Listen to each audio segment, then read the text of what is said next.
because Floyd Mayweather's arrested. Was over. This is not going to end well. This will not end well. Couldn't help himself. He had to crawl under his rock, out of his rock, and make some noise.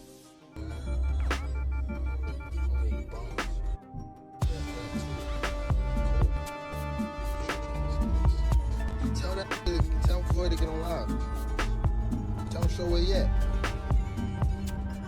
Throw them people over in Dubai that money.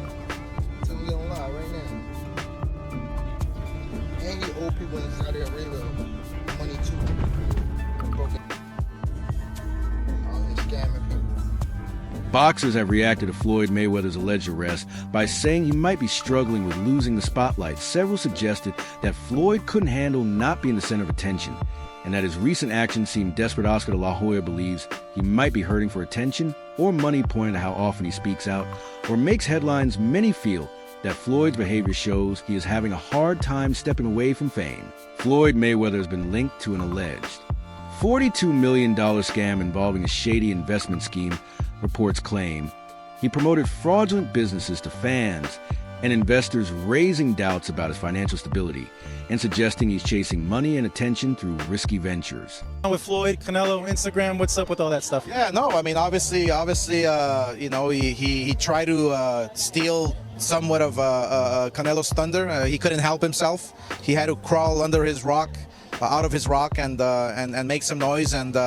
But look, he's retired. I mean, either he's hurting for attention or he's hurting for money. And you know, we strongly feel that, look, Canelo's the man right now. He's the highest paid athlete in the world, and then we move on and we go forward and we continue with our business. Floyd Mayweather openly criticized the idea of loyalty in boxing, expressing his disappointment toward fighters he once helped rise to fame. He pointed out how these very athletes now speak negatively about him despite the support he offered throughout their careers. Specifically, he called out Oscar de la Hoya, labeling him as disloyal for turning his back on him after benefiting from his guidance and influence. Absolutely. But it's so crazy. When we talk about loyalty in the sport of boxing, when we talk about loyalty, when you look at Canelo, there's Steven Espinosa and the Showtime team let this, and myself, we helped build this guy up. He was fighting on my undercard. He was the co-main. We helped build this guy up. And you know what Oscar de la Hoya do? You know what Mr. Loyal Oscar de la Hoya do? I'm sorry, Miss Disloyal Oscar de la Hoya do? He take him right over to HBO and cut a deal with HBO. And when he cut the deal, he got money, but I bet Canelo didn't see none. But these are the things that people don't know about in the sport of boxing. Oscar de la Hoya acknowledged the pivotal role their fight played in Floyd Mayweather's career, emphasizing that it transformed Floyd into money. Mayweather, before facing de la Hoya, Floyd was earning relatively smaller purses. However, the high-profile bout catapulted him into mainstream fame and financial success, making him a household name and solidify his image as a symbol of wealth. Before Mayweather fought me, he was making $2-3 million on my undercards. After beating me, Mayweather becomes Money Mayweather, and he becomes this global superstar. I think we sold 2-point-something million homes. I believe he made something like 8 million all said and done. And what did you make all said and done in that fight? I had to be closer to 80. You made 80 million, he made 8 million. So the negotiation was 90-10? Sometimes fighters don't understand negotiating the right way. Beyond boxing, Floyd Mayweather has found himself entangled in legal troubles similar to rapper Lil Uzi Vert, both facing lawsuits over allegations of mistreatment. Floyd's immense wealth often led him to act with impunity, using his financial resources to do as he pleased without fully considering the consequences. His reckless behavior has frequently attracted legal challenges against him. Peace, y'all. It's your boy Johnny Fastlane here with allhiphop.com. So the situation is crazy, man, because Lil Uzi Vert and Floyd Mayweather are being sued for an assault that happened last June in New York, right? The whole situation is that the person that's suing them says that he saw Floyd Mayweather's truck and he went across the street while he was filming to get some footage of it. And basically the whole money team, you know, Floyd Mayweather's team and Lil Uzi Vert came out of the truck and beat the crap out of him, right? It's crazy as hell because Lil Uzi Vert responded and he said that he don't even know Floyd Mayweather. He was not there and you guys got the wrong person, right? I've never seen Mayweather and Lil Uzi Vert in the same place together at all ever, and I'm guessing that it's probably somebody from Mayweather's team that kind of looks like Uzi, right? Either way, man, Uzi is wrapped up in his lawsuit. We'll see if they take his name off of it once they figure out what's going on. But yeah, let me know what y'all think about this in the comments. Floyd Mayweather and golfing legend Tiger Woods were both embroiled in a lawsuit involving accusations of stealing jewelry from a shop. This incident further fueled public scrutiny around Floyd's financial conduct, adding another blemish to his reputation as someone who flaunts wealth but struggles with maintaining transparency and integrity in his dealings. So have you heard about the $4 million RICO lawsuit that Floyd Mayweather and Tiger is being hit with? Wow. So apparently it's over some stolen jewelry and, or at least allegedly, and the entire story is pretty crazy, and the fact that they're calling it the RICO was pretty wild as well, because apparently there was some type of, at least what is being alleged, some type of scheme set up and ran by these celebrities in order to get away with taking free jewelry off of jewelers. So seems like Throughout his career, Floyd Mayweather has been relentless in maintaining his image as Money Mayweather regardless of how or where he acquired funds. He prioritized showcasing his extravagant lifestyle. His obsession with public perception often led him to make questionable financial decisions to uphold the illusion of endless wealth. Blue, just let them see a top.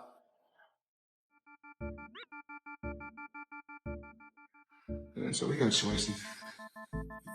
Red, as you guys can see. Come on, follow me. Come on, let's go around. We got the choices. The original McLaren, as you guys can see. We got the Aventador. We got the Dawn. We got the Bentley. None of those. None of those. Straight at ecstasy. Come on up. We got tools. Family. Not a Lambo.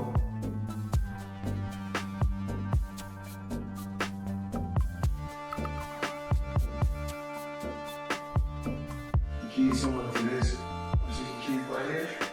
We got some keys right here. So, straight at ecstasy. Up again.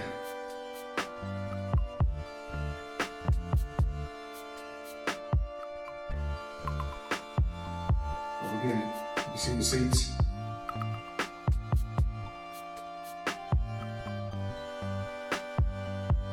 YouTuber and boxer Deji publicly exposed Floyd, Mayweather claiming that Floyd's apparent wealth is largely an illusion. Deji asserted that Floyd's displays of money are deceptive and that behind the scenes of reality is starkly different. He further criticized Floyd's deep-seated insecurity, suggesting that his obsession with materialism stems from internal struggles rather than genuine prosperity. I'm fighting this man. Yeah. How was he?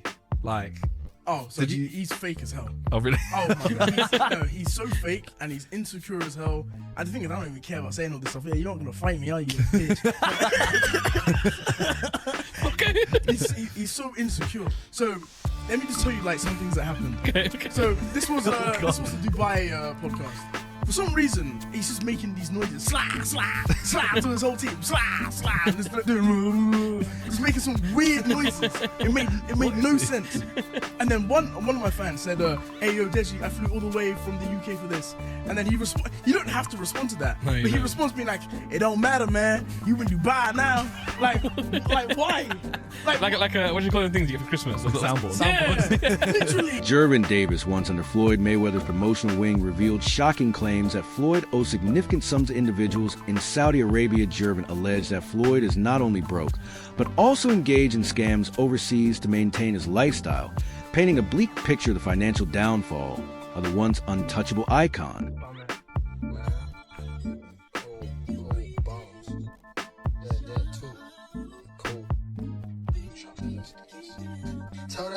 Tell Floyd to get on live. Tell him show where he at. You owe them people over in Dubai that money. Tell him get on live right now. And you owe people in Saudi Arabia money too. Broken. Out here scamming people. When Gervin Davis criticized Floyd Mayweather publicly, Floyd responded by playing the victim. Instead of addressing the accusations directly, he stated that Gervin had the right to say whatever he wished. Floyd added that he still respected Gervin and was proud of him attempting to soften the blow and mask the underlying tensions. Take Vince out on social media. He's been through a lot, throughout his life. So, but I take my hat off to him. I'm proud of him. Saturday night we had a game plan, and You know, a lot of times when he says certain things on social media, I say, you know, to me, he's still a kid. And when I was that age, I probably would have did the same thing. I didn't have a Floyd Mayweather to stand behind me and tell me, you know, about what's right and what's wrong. He got the job done, but my hat off to Ryan Garcia, tough competitor, tough fighter, and the best man won. Despite branding himself as Money Mayweather, Floyd has reportedly resorted to bank loans due to his financial difficulties, facing mounting debts. He continues to act lavishly to preserve his public persona, which only worsens his financial instability. The need to maintain appearances has trapped Floyd in a cycle of spending beyond his means. Logan Paul and Floyd Mayweather just fought, and Logan Paul made $20 million, and Floyd Mayweather made $100 million, and they're looking at this like, hey, what about me? Like, how come I'm not making that kind of money? You go through this with Mayweather? Yeah. Thank you. Yeah, it's honestly bull. Like having people who aren't a professional promotional company control where the money goes is like, we made that mistake.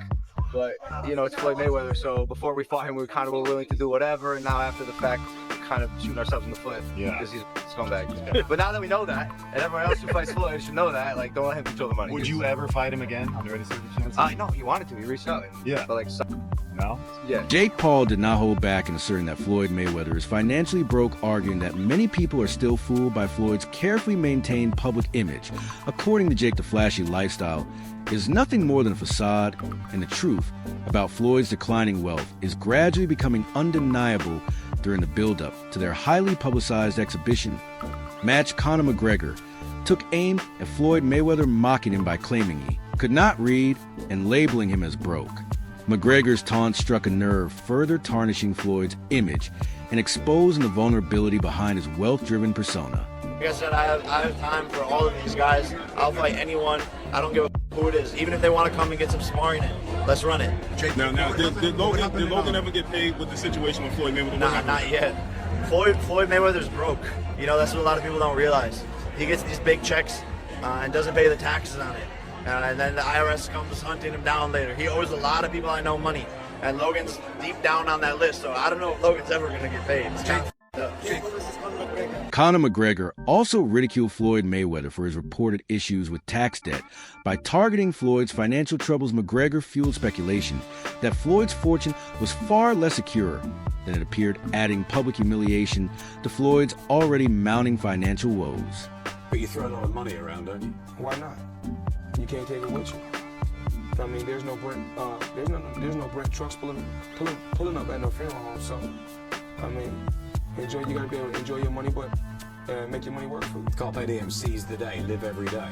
Absolutely. That's Floyd Mayweather's strategy. My strategy is I'm a hustler. I'm a hustler. No matter how you look at it, just because I may wear a diamond, just because I may wear a diamond necklace or a big diamond ring, because another guy he wear a ring on his ring finger. And he's no better than I am. He's doing the same thing I'm doing, but he's just sweeping his dirt under the rug. And mine is out in the open. Money doesn't make people happy, but you've got a hell of a lot of it. And are you happy? Am I happy? Absolutely. I'm happy because my children are happy. I'm happy because my mom is happy. I'm not happy because of the money, because I was happier when I didn't have the money. In 2021, Floyd Mayweather and rapper Tiger found themselves involved in yet another financial controversy. Miami-based jeweler Leonard Sulmanov accused him of owing nearly $4 million for luxury watches and diamond jewelry. Despite making initial payments, the duo allegedly failed to complete the transactions, adding yet another layer to Floyd's ongoing pattern of financial disputes and legal challenges. In 2008, three broke comics turned YouTube sketches into a $100 million empire. Adam Devine and Blake Anderson met at Orange Coast College, where they bonded over comedy. They were both regularly on the improv scene in LA, which is where Adam meets Anders Holmes. Now, at the time, Blake and Adam were already shooting skits with Blake's childhood best friend as the director and film crew. His name was Kyle Nochek. He's kind of the fourth unknown member of the group. But after Adam met Anders, he decided to bring him in the group, and the four instantly hit it off. They then created a sketch group called Mail Order Comedy, where they uploaded all their skits to YouTube and MySpace. Then in 2008, they had their best idea yet with a sketch called Fifth Year, about three roommates who partied through college and now are bumbling through life and work, if that sounds familiar. The sketch became so popular that Comedy Central actually DM'd them to see if they could make a show for them. And after a month of not answering them, they ended up pitching Fifth Year to Comedy Central, which would eventually turn into Workaholics. The first episode ran on April 6, 2011, and it quickly became a cult classic for Comedy Central. 7 seasons later, it's a streaming gold mine worth over $100 million. Then they spun that broke boy hustle into their 2018 Netflix film, Game Over Man. Now, over a decade later, these four turned living room skits into a comedy dynasty, showing you don't need big budgets to have something people will love. That's it for today's video. Stay tuned. Until next time.